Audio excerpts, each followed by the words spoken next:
Hello everyone, welcome to SVS biology classes. आज का हम लोग का जो टॉपिक होने वाला है वो है रक्त। तो रक्त के विषय में इस क्लास में हम लोग समझेंगे, बहुत ही डीपली समझेंगे और पॉइंट वाइज पॉइंट समझेंगे। इतना ही समझेंगे, देखिए हर एक पॉइंट को इतना ही डिस्कस करेंगे जो कि हमारे एग्ज़ाम की दृष्टि से बहुत ही महत्वपूर्ण हो। ठीक है, इधर उधर का हम नहीं पढ़ेंगे, बिल्कुल एग्ज़ाम में आने वाली सटीक जानकारी जो है उसके बारे में हम यहाँ पे डिस्कस करने वाले हैं। तो हमारे चैनल के साथ बने रहिए। अगर आपने चैनल को सब्सक्राइब नहीं किया, चैनल को सब्सक्राइब करिए, बेल आइकन को प्रेस करना बिल्कुल भी ना भूलें। और नोट्स के लिए आप टेलीग्राम को ज्वाइन कर लीजिए, आपको डिस्क्रिप्शन में लिंक मिल जाएगा। किसी भी कोई कम्पिटिटिव एग्ज़ाम हो, आपका बीएससी हो, एमएससी हो, आपका ब्लड टॉपिक है तो आप पढ़ सकते हैं ऐसे। ठीक है, तो आइए शुरू करते हैं। तो देखिए, रक्त जो होता है एक प्राकृतिक प्रकार का क्या होता है, कोलाइडल होता है। ठीक है, यानी कि गाढ़ा जो होता है प्राकृतिक कोलाइड होता है, तरल पदार्थ होता है। रक्त एक संयोजी ऊतक है। ठीक है, रक्त जो होता है वह एक प्रकार का संयोजी ऊतक है। अगर इसका पीएच मान पूछा जाए, ठीक है, पीएच मान पूछा जाए तो कितना होता है, तो देखो 7.4 होता है। कितना होता है, 7.4 होता है। ठीक, ब्लड का जो पीएच मान होता है। और रक्त कैसा होता है, अगर पूछा जाए इसकी मतलब होता कैसा है, तो अम्लीय होता है या क्षारीय होता है, तो रक्त जो होता है क्षारीय होता है। ठीक, 7 के ऊपर का जितना होगा, 7 के ऊपर का जितना होगा, 6, 5, 4, 3, 2, 1, तो ये आपका अम्लीय माना जाएगा। और साथ ही इस तरफ जो आएगा वो आपका क्षारीय माना जाएगा। जैसे आपका पीएच जो स्केल होती है, ठीक है, तो उसमें पीएच स्केल में 7 पे क्या होता है, न्यूट्रल होता है, यानी कि उदासीन होता है। इस तरफ जाएंगे क्षारीय होगा, इस तरफ जाएंगे क्या होगा, उदासीन होगा। 1 से लेकर के 7, देखो 1 से लेकर 6 तक आपका हो जाएगा, जो आपका होगा, तो ये आपका क्या होगा, अम्लीय होगा। और 7 पे आपका न्यूट्रल हो जाएगा, उदासीन हो जाएगा।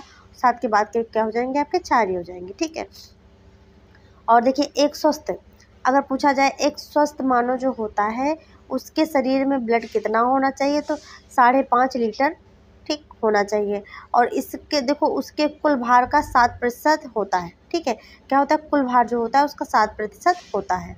और महिलाओं में रक्त पूछा जाए तो महिलाओं में पुरुष की अपेक्षा जो ब्लड होता है वह आधा लीटर जो होता है, मतलब यानी कि 5 लीटर ही होता है। ठीक, आधा लीटर कम होता है। रक्त शरीर में गैसों, ठीक, शरीर में गैसों जैसे ऑक्सीजन हो गया, पोषक पदार्थ हो गए, हार्मोन्स हो गए, अपशिष्ट पदार्थ हो गए, आदि के संचरण के लिए क्या होता है, माध्यम होता है। जैसे आपसे पूछा जाए हमारे शरीर में ऑक्सीजन का संवहन कौन करता है, तो आप सीधे बोलेंगे ब्लड। ब्लड के थ्रू क्या होती है, जो ऑक्सीजन होती है वो पूरे शरीर के सेल्स में जाती है। ठीक है, पोषक पदार्थ कैसे ब्लड में ही तो घुलते हैं, तभी तो क्या होते हैं आपके हर एक सेल्स तक पहुँचते हैं। मेडिसिन आप खाते हो तो ब्लड के थ्रू तो सारा पहुँचती है। हार्मोन्स कोई होता है जैसे कि आपकी पिट्यूटरी ग्लैंड है, मास्टर ग्लैंड है, वहाँ से जो सिग्नल मिलता है, वहाँ से जो हार्मोन्स रिलीज़ करने के लिए सिग्नल दिए जाते हैं वो ब्लड के थ्रू, तो कहाँ पे रिलीज़ होना है, तो उसी की तरीके, तो उसी की वजह से तो क्या होता है, ब्लड के थ्रू आकर के वहीं पे रिलीज़ होता है। ठीक है, और अपशिष्ट जो पदार्थ होते हैं, वेस्ट मटेरियल होते हैं, वो क्या होते हैं, ब्लड के माध्यम से ही क्या होता है, उनका संचरण होता है, बाहर निकलते हैं। ठीक, जैसे कार्बन डाइऑक्साइड बाहर गई। ठीक है, और रक्त का निर्माण कुल भ्रूण, ठीक, यानी कि बच्चा अवस्था, जब बच्चा भ्रूण में होता है तो अवस्था में मीसोडर्म में होता है। कहाँ होता है, मीसोडर्म में होता है, जब बच्चा भ्रूण में होता है, माँ के गर्भ में होता है। ठीक है, अब वयस्क मानव में रक्त का निर्माण अगर पूछा जाए तो रक्त का निर्माण कहाँ होता है, अस्थि मज्जा में होता है। कहाँ पे होता है, अस्थि मज्जा में जो होता है मानव का रक्त का निर्माण अस्थि मज्जा में होता है। ठीक है, रक्त जो प्लीहा या तिल्ली जिसको बोलते हैं, इसको इंग्लिश में स्प्लीन बोलते हैं, में जमा रहता है। स्प्लीन जो होता है उसको ब्लड बैंक कहते हैं। क्या कहते हैं, ब्लड बैंक कहा जाता है। अगर पूछा जाए ब्लड बैंक किसे कहा जाता है तो आप बोलेंगे प्लीहा या स्प्लीन या तिल्ली को कहते हैं। ठीक है, और रक्त का अगर पूछा जाए रक्त परिसंचरण तंत्र जो है इसकी खोज किसने की थी, तो इसकी विलियम हार्वे ने की थी। किसने की थी, विलियम हार्वे ने की थी। रक्त परिसंचरण तंत्र की जो है क्लास हो चुकी है, आप वहाँ से देख सकते हैं। ठीक है, विलियम हार्वे ने की थी। अगर पूछा जाए रक्त में कोलेस्ट्रॉल का सामान्य स्तर कितना होता है, तो 180 से 200 ग्राम तक होता है। ठीक है, कितना होता है, 180 से 200 ग्राम तक होता है। ब्लड जो होता है, तो ब्लड में देखो प्लेटलेट्स और रुधिराणु, ठीक है, ब्लड कार्पल्स यानी कि रुधिराणु जो होते हैं, अब रुधिराणु होते हैं 40 से 45%, और प्लाज्मा जो होती है ये होती है 50 से 60%। प्लाज्मा में देखिए आपका फाइब्रिनोजन पाया जाएगा, थ्रोम्बिन पाया जाएगा, एंटीबॉडी पाई जाएगी। आपका जो रुधिराणु है इसमें आपके देखिए आरबीसी पाई जाएगी जिसको एरिथ्रोसाइट कहते हैं, आपकी डब्ल्यूबीसी जिसको कहते हैं ल्यूकोसाइट पाई जाएगी, आपकी प्लेटलेट्स यानी कि थ्रोम्बोसाइट पाई जाएंगी। तो इसका हम लोग डायग्राम देख लेते हैं, डायग्राम से समझ लेते हैं।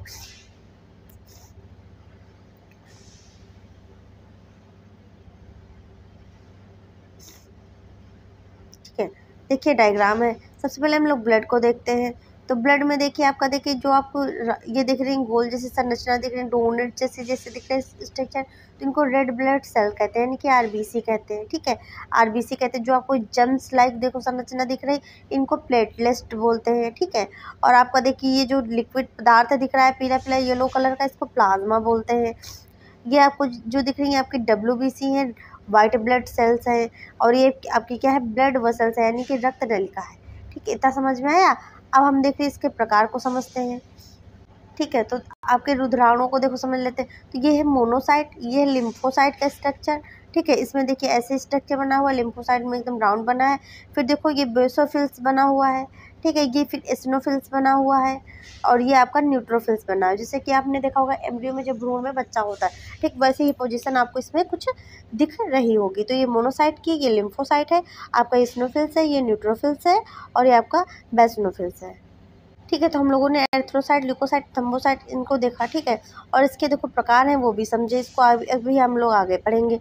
अब हम लोग पढ़ते हैं रक्त प्लाज्मा क्या होता है, ठीक है। रक्त प्लाज्मा को समझते हैं।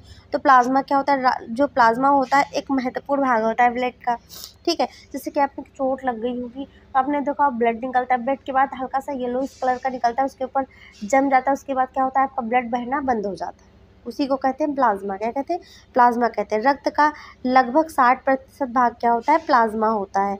इसका 90% भाग जल होता है, और 10% भाग में क्या होती है, प्रोटीन और कार्बोहाइड्रेट होते हैं।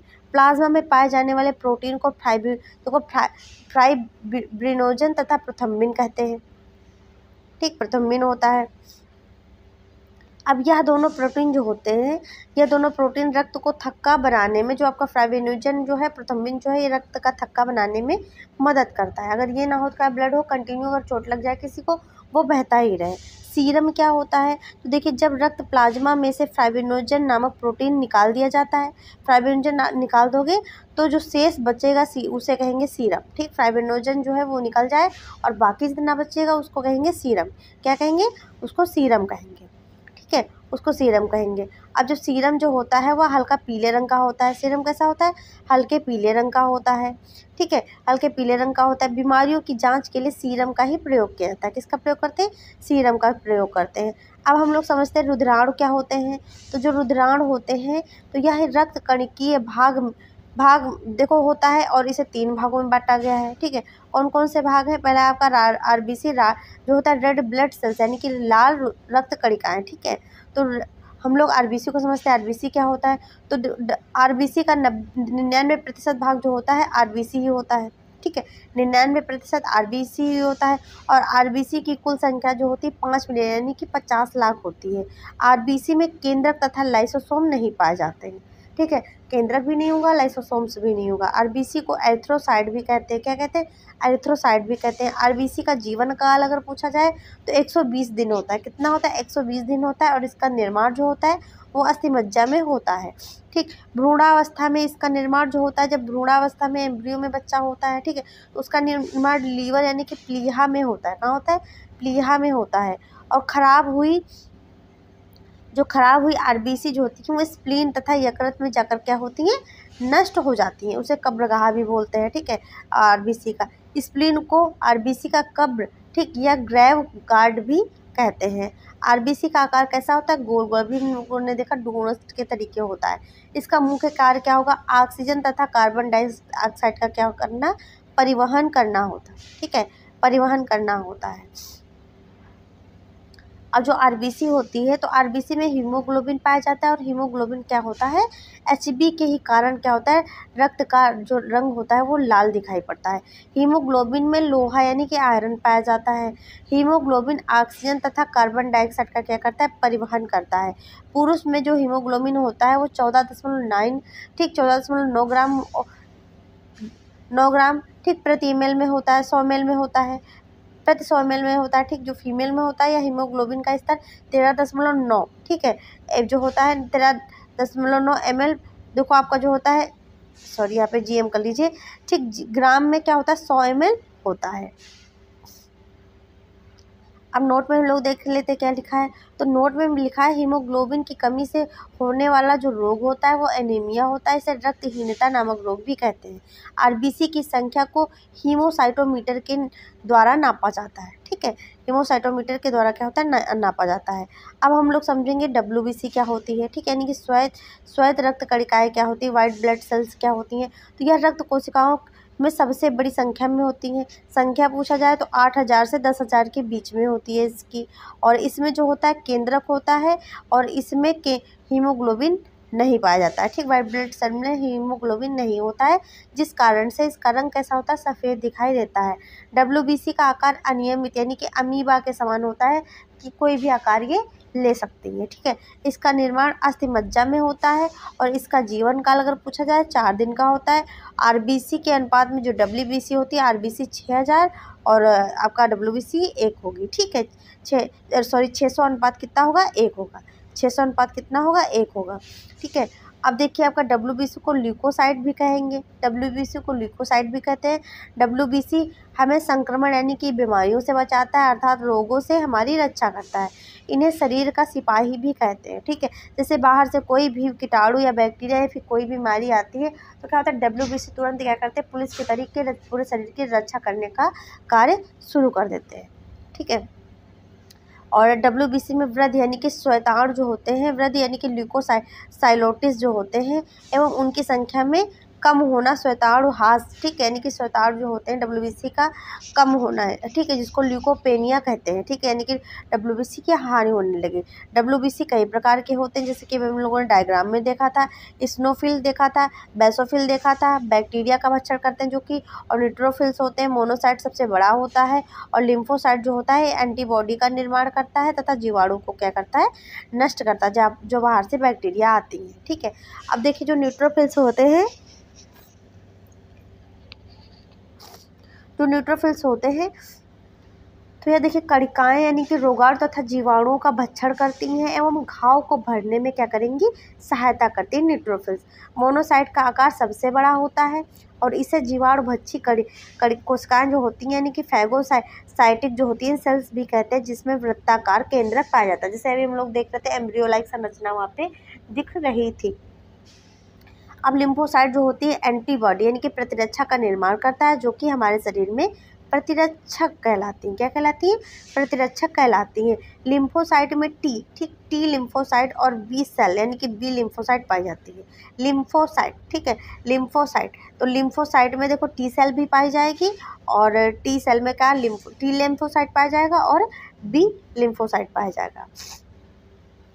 और बीमारियों से मुख्य रक्षा जो होती है, प्रतिरक्षा जो होती है टी सेल करती है। कौन सी करती है, टी सेल करती है। एचआईवी में टी सेल जो होती है वो नष्ट हो जाती है, तभी क्या होता है, व्यक्ति पूरी तरीके से उसकी जो प्रतिरक्षा तंत्र होता है वो पूरा कर नष्ट होने लगता है, जिससे क्या होती है, बाद में व्यक्ति जो होता है बहुत ही बीमार हो जाता है, उसके बाद उसकी मृत्यु हो जाती है। प्लेटलेट जो होती है, थ्रोम्बोसाइट, रक्त बिम्बाणु के बारे में समझेंगे तो इसे देखो थ्रोम्बोसाइट भी कहते हैं और यह रक्त का थक्का बनने में मदद करता है, अर्थात यह रक्त के बहाव को रोकता है। क्या करता है, रोकता है। यह रंगहीन होता है और ये अनियमित आकार की कोशिकाएं हैं जो कि अत्यधिक बड़ी कोशिका यानी कि मेगा कैरियोसाइट जिसको अस्थिमज्जा की विशेष कोशिका के क्या विखंडन से बनती है और इसका जीवन काल 4 से 5 दिन होता है मेगा कैरियोसाइट का। और प्रति घन मीटर में इसकी संख्या 2 से 3 लाख होती है और डेंगू बीमारियों में इसकी संख्या जो होती है 80,000 से भी कम हो जाती है। ठीक, 80,000 से भी क्या होती है, कम हो जाती है। रक्त के कार्य देख लेते हैं तो फंक्शन ऑफ ब्लड देख लेते हैं। तो रक्त पचे भोज्य पदार्थ का परिवहन करता है यानी कि न्यूट्रिएंट्स जो होते हैं, जो विटामिन से युक्त आप चीज़ें खाते हैं उसका क्या करता है, परिवहन करता है, पूरे शरीर में पहुंचाता है। रक्त हार्मोन्स यानी कि कार्बन डाइऑक्साइड और ऑक्सीजन का भी परिवहन करता है। रक्त पोषक तत्व ग्लूकोज हो गया, अमीनो अम्ल हो गया और आपकी वसा, प्रोटीन, लिपिड्स आदि को अंगों तक पहुँचाता है। रक्त उत्सर्जी पदार्थों का क्या करता है, निष्कासन करता है, जो वेस्ट मटेरियल होता है उसको क्या करता है, बाहर निकालने का कार्य करता है। रक्त तापमान को नियंत्रित करता है, यही कारण है कि मलेरिया बुखार में प्लीहा जो होता है स्प्लीन प्रभावित होने के कारण शरीर का तापमान क्या होता है, गिर जाता है। ठीक है, गिर जाता है। रक्त शरीर के पीएच मान को भी क्या करता है, नियंत्रित करता है। अब हम लोग लिम्फ समझेंगे क्या क्या होता है, ठीक है, लिम्फ को समझेंगे। तो लिम्फ जो होता है ये हल्का पीले रंग का तरल होता है, इसे हीमोग्लोबिन एचबी जो होता है इसमें नहीं पाया जाता है, ठीक। लिम्फ में जो होता है हीमोग्लोबिन जो होता है इसे एचबी कहते हैं, ये नहीं पाया जाता है। शरीर में बहुत सारी लसिका ग्रंथियां पाई जाती हैं, जिससे लसिका निकलकर आगे क्या होती है, प्रवाहित होती है। लसिका का प्रवाह केवल एक दिशा में ही होता है, अर्थात यह जो होती है कोशिकाओं से हृदय की ओर जाती है। कहाँ जाती है, कोशिकाओं से हृदय की ओर जाती है। जो लसिका होती है शरीर संक्रमण से बचाती है तथा शरीर में अतिरिक्त जो होता है जल को अवशोषित कर लेती है। लसिका में जो होती है ऑक्सीजन की अपेक्षा कार्बन डाइऑक्साइड अधिक होता है और यह घाव भरने का कार्य करती है। यह रक्त में आरबीसी तथा प्लेटलेट्स के अंदर नहीं पाई जाती है। पोलियो बीमारी में लसिका तंत्र क्या होता है, प्रभावित तो हो जाता है। रक्त का थक्का जमना, किसके बारे में समझ लेते हैं, ब्लड क्लॉटिंग के बारे में। तो शरीर में किसी कटे स्थान पर रक्त का जम जाना ही क्या कहता है, कहलाता है रक्त थक्का कहलाता है, ठीक है। रक्त का थक्का 2 से 5 मिनट बनने की क्रिया को कैस्केडिंग, ठीक, अगर 2 से 5 मिनट तक बनना है तो इसको कैस्केडिंग कहेंगे, ठीक है, कैस्केडिंग प्रोसेस कहेंगे अगर रक्त थक्का जो होता है 2 से 5 मिनट के लिए बनना है, ठीक। रक्त का थक्का जो होता है निम्नलिखित क्रिया द्वारा बनता है। जब शरीर में घाव लगता है रक्त बाहर आता है, ठीक, शरीर से रक्त बाहर आता है और रक्त वायु के संपर्क में आता है, तो जिस कारण क्या होता है जो रक्त में उपस्थित थ्रोम्बोसाइट होती है वो थ्रोम्बोप्लास्टिन में बदल जाती है, जिसके कारण क्या होता है रक्त का थक्का बन जाता है। और थ्रोम्बोप्लास्टिन कैल्शियम से क्रिया करके रक्त से पहले से ही उपस्थित थ्रोम्बिन को थ्रोम्बिन में बदल देती है, ये कारण होता है। और यह थ्रोम्बिन रक्त में पहले उपस्थित फाइब्रिनोजेन जो होता है इसकी क्रिया करके फाइब्रिन में इसको चेंज कर देता है। फाइब्रिन की रचना जाली के समान होती है। फाइब्रिन रक्त में रुधिराणु यानी कि मुख्य रूप से आरबीसी से आकार फंस जाता है, जिस कारण रक्त का बहाव रुक जाता है। इसे रक्त का स्कंदन यानी कि थक्का जमना कहते हैं। और देखो थ्रोम्बोसाइट जब वायु की संपर्क में आएगा तो थ्रोम्बोप्लास्टिन बनेगा और थ्रोम्बोप्लास्ट कैल्शियम और प्रोथ्रोम्बिन, ठीक, इनके साथ मिलकर के थ्रोम्बिन बनाएगा और जो थ्रोम्बिन होगा ये फाइब्रिनोजन के साथ मिलकर के फाइब्रिन बनाएगा और फाइब्रिन जो होता है रुधिराणु यानी कि आरबीसी के साथ जब मिल जाएगा तो रक्त का थक्का फाइनली बन जाएगा। अब रक्त के स्कंदन में अनिवार्य पदार्थ देख लेते हैं। तो विटामिन के का होना आवश्यक है, रुधिराणु में थ्रोम्बोसाइट का होना यानी कि प्लेटलेट्स और धातु में आपका कैल्शियम होना आवश्यकता, क्या होता है रक्त का थक्का बनता है। कुछ इंपॉर्टेंट पॉइंट्स इसके बारे में समझ लेते हैं। तो जो ब्रेन हेमरेज नसों का फटना होता है तो के कारण विटामिन, देखो के है, जब नसें की फटती है तो इसका क्या होता है विटामिन के इसका कारण होता है। शरीर के अंदर यदि रक्त जम जाए तो व्यक्ति की मृत्यु हो जाएगी। रक्त के अंदर हिपैरिन नामक प्रोटीन पाया जाता है, ठीक है। पूछा जाए रक्त में कौन सी प्रोटीन पाई जाती है तो हिपैरिन पाई जाती है, जो शरीर के अंदर रक्त को जमने से रोकता है। अतः हिपैरिन जो होती है वो एंटी क्लॉटिंग या एंटी, देखो कोगुलेंट कहते हैं। हिपैरिन वायु के संपर्क में आते ही निष्क्रिय हो जाती है ताकि खून का थक्का बन जाए, ठीक है। और हीमोफीलिया एक आनुवंशिक रोग है। इस रोग में क्या होता है खून का थक्का नहीं बनता है। और जो होती हैं पुरुष, देखिए इस जो पुरुष होते हैं अधिकतर यह बीमारी पुरुषों में पाई जाती है, महिलाएं इसके वाहक होती हैं। और तो अतः कटने पर रक्त बहाव नहीं रुकता है। और यह बीमारी इंग्लैंड की महारानी जो है एलिजाबेथ से प्रारंभ हुई थी, ठीक, सबसे पहले किसको हुई थी तो एलिजाबेथ को हुई थी। और रक्त समूह देख लेते हैं, ब्लड ग्रुप। तो रक्त समूह की खोज लैंड स्टीनर नामक वैज्ञानिक ने की थी। और मानव में मुख्य रूप से 4 प्रकार के रक्त समूह पाए जाते हैं। रक्त समूह के विभिन्नता के कारण आरबीसी में पाए जाने वाला ग्लाइकोप्रोटीन है, जो ग्लाइकोप्रोटीन है इसको लैंड स्टीनर ने एंटीजन नाम दिया था, ठीक। इसी के कारण जो होता है रक्त समूह बनते हैं। एंटीजन होते हैं 2 प्रकार के होते हैं, ए और बी। इसे एंटीजन के आधार पर रक्त को 4 भागों में बांटा गया है। देख लेते हैं कौन कौन से होते हैं। तो देखिए जिसमें एंटीजन ए होगा वह ब्लड ग्रुप ए होगा, और जिसमें एंटीजन बी होगा वह क्या होगा ब्लड ग्रुप बी होगा, और जिसमें एंटीजन ए बी होगा वह क्या होगा ब्लड ग्रुप ए बी होगा। अगर एंटीजन देखिए एब्सेंट है तो वहाँ पे ब्लड ग्रुप क्या होगा ओ होगा। ओ जो होता है सार्वत्रिक दाता होता है। अब रुधिर वर्ग देख लेते हैं, ठीक। तो रुधिर वर्ग देख लेते हैं, एंटीजन देख लेते हैं, एंटीबॉडी देख लेते हैं। तो रुधिर वर्ग अगर ए है, एंटीजन ए है तो ब्लड ग्रुप क्या होगा बी होगा। और आपका रुधिर वर्ग बी है, एंटीजन बी है तो ब्लड ग्रुप आपका ए होगा। ए बी है रुधिर वर्ग और एंटीजन आपका ए बी है तो एंटीबॉडी कैसी होगी, नील होगी। ठीक, इसमें एंटीबॉडी जो होगी तो बी होगी, और जिसमें रुधिर वर्ग बी होगा, एंटीजन बी होगी, उसकी एंटीबॉडी ए होगी। अगर आपका रुधिर वर्ग ओ है और एंटीजन नहीं है तो आपकी एंटीबॉडी क्या होगी, ए बी होगी। ठीक है, अब आर एच फैक्टर के बारे में समझते हैं क्या होता है। तो आर एच फैक्टर क्या होता है।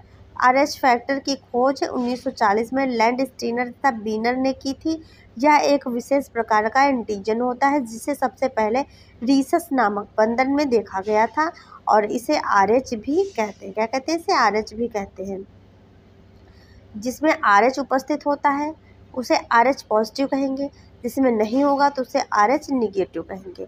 भारत में 95% जो है वो आर एच पॉजिटिव होते हैं। ठीक है, और ट्रांसफ्यूज़न ऑफ ब्लड यानी कि रक्त का जो आदान होता है, रक्त दान करके दूसरे व्यक्ति को चढ़ता है, उसके बारे में समझते हैं, जानकारी लेते हैं कुछ। तो जब किसी व्यक्ति को बाहर से रक्त दिया जाता है तो उसे रक्त का आदान कहते हैं।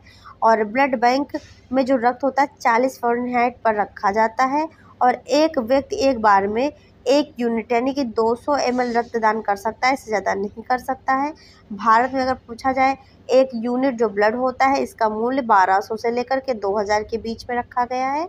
और जब हम रक्त का आदान करते हैं तो ब्लड ग्रुप के साथ एंटीजन कैसा है इसका भी मैच करके तब क्या होता है, ब्लड ग्रुप चढ़ाया जाता है।